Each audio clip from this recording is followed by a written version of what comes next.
టాలీవుడ్ ప్రస్తుతం ఇరాన్-ఇజ్రాయెల్ మధ్య చెలరేగుతున్న యుద్ధ జ్వాలలు కేవలం రాజకీయాలనే కాదు, సినిమా రంగాన్ని కూడా భయపెడుతున్నాయి. పెట్రోల్, బంగారం ధరలు పెరుగుతాయని సామాన్యులు టెన్షన్ పడుతుంటే, టాలీవుడ్ నిర్మాతలు మాత్రం విదేశీ మార్కెట్ ఎక్కడ దెబ్బతింటుందో అని ఆందోళన చెందుతున్నారు. ముఖ్యంగా అంటార్కిటికా షెడ్యూల్తో ప్రపంచ దృష్టిని ఆకర్షిస్తున్న మహేష్ బాబు వారణాసి సినిమాపై ఈ యుద్ధ నీడలు ఎలా పడబోతున్నాయి? అసలు మన సినిమాలకి, ఆ దేశాలకి సంబంధం ఏంటి? ఆ వివరాలు చూద్దాం. అరబ్ దేశాల్లో తగ్గుతున్న థియేటర్ల సందడి, భారతీయ సినిమాలకు, ముఖ్యంగా టాలీవుడ్ పాన్ ఇండియా చిత్రాలకు అరబ్ దేశాల్లో జీసీసీ భారీ మార్కెట్ ఉంది. అక్కడ ఉండే మన భారతీయులతో పాటు స్థానికులు కూడా మన సినిమాలను ఎంతో ఇష్టంగా చూస్తుంటారు. అయితే తాజా ఉద్రిక్తతల వల్ల ఆ ప్రాంతంలో జనజీవనం అస్తవ్యస్తమయ్యే ప్రమాదం ఉంది. ఇక యుద్ధ వాతావరణం నెలకొంటే థియేటర్లకు వచ్చే ప్రేక్షకుల సంఖ్య గణనీయంగా తగ్గుతుంది.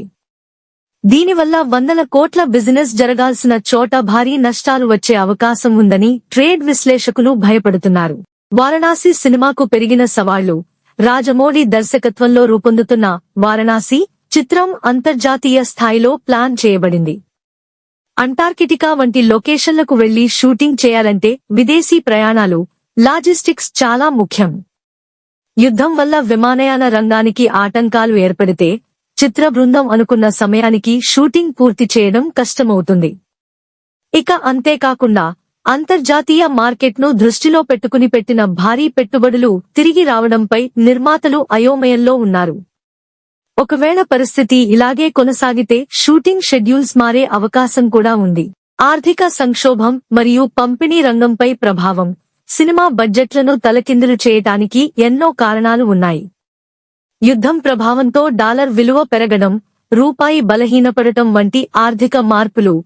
విదేశాల్లో సినిమా హక్కులను కొన్న డిస్ట్రిబ్యూటర్స్ ఇప్పుడు వెనకడుగు వేస్తున్నారు. యుద్ధం తీవ్రమైతే మార్కెట్ మొత్తం కుప్పకూలుతుందనే భయం వారిలో నెలకొంది. కేవలం వారణాసి మాత్రమే కాదు, విడుదలకు సిద్ధంగా ఉన్న మరికొన్ని పెద్ద సినిమాలు కూడా ఈ పరిస్థితులు గమనిస్తూ తమ రిలీజ్ డేట్స్ విషయంలో పునరాలోచనలో పడుతున్నట్టు సమాచారం.